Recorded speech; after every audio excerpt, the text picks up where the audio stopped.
Do you pride yourself on being the one who never asks for help? You see it as a sign of strength, independence, even maturity. Society praises self-reliance, right? But what if I told you that, psychologically, this strength often has much deeper, more painful roots? It's not just a personality trait. It's an adaptation, a survival mechanism learned long ago. Let's explore the 6 hidden reasons why some of us find it almost impossible to reach out. First, there's a lack of what psychologists call internal relational safety. If you learned not to ask for help as a child, it's likely because help either never came or it came with a heavy price. Maybe you were met with criticism, shame, or resentment. Maybe you were made to feel like you owed a huge debt of gratitude. Your nervous system learned a simple, harsh lesson. Relying on others is risky. So now, as an adult, the idea of asking for help doesn't bring a sense of relief. Instead, it triggers tension and anxiety. Self-reliance just feels safer than getting close. The second reason is an internalized belief that your needs are a burden. People who rarely ask for help often grew up in homes where their needs were ignored, minimized, or treated as a major inconvenience. You might have been told you were too much or too sensitive. This creates a deep-seated guilt around asking for anything. Even a small, simple request can trigger a wave of shame. Thoughts like, I'm bothering them, I'm taking up their time, or the classic, I should be able to handle this myself, immediately pop into your head. This isn't humility. It's a learned fear of being a burden to others.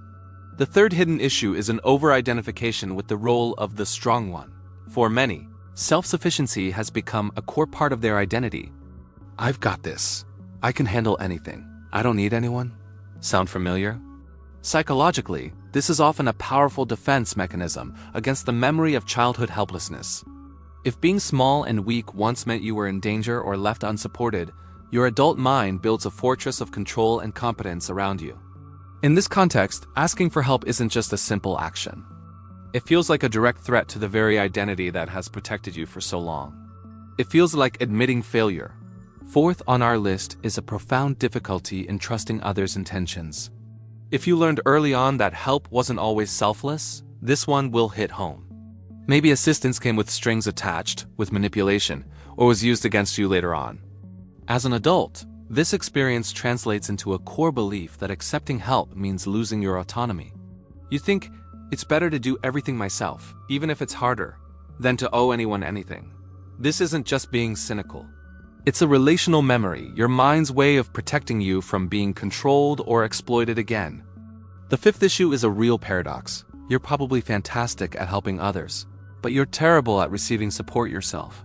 You're empathetic, attentive, and always there for your friends and family.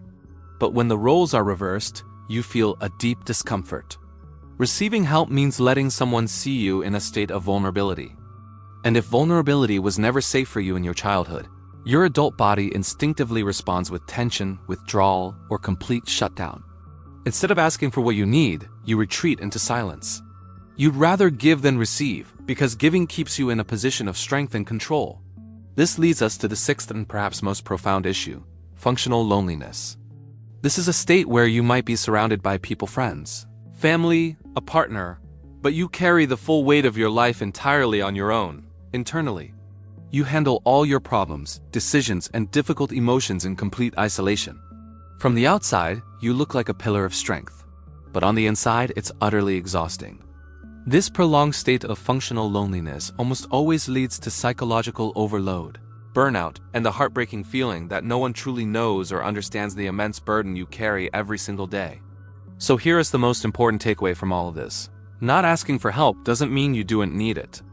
It means that at some point in your life it was safer not to need it. This is a subtle but crucial distinction.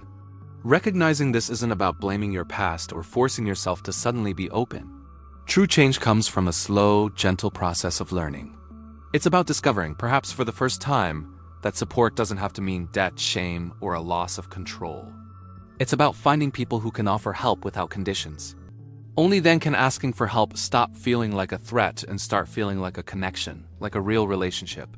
If this resonated with you, you are not alone. This is a common and understandable pattern. The first step is awareness.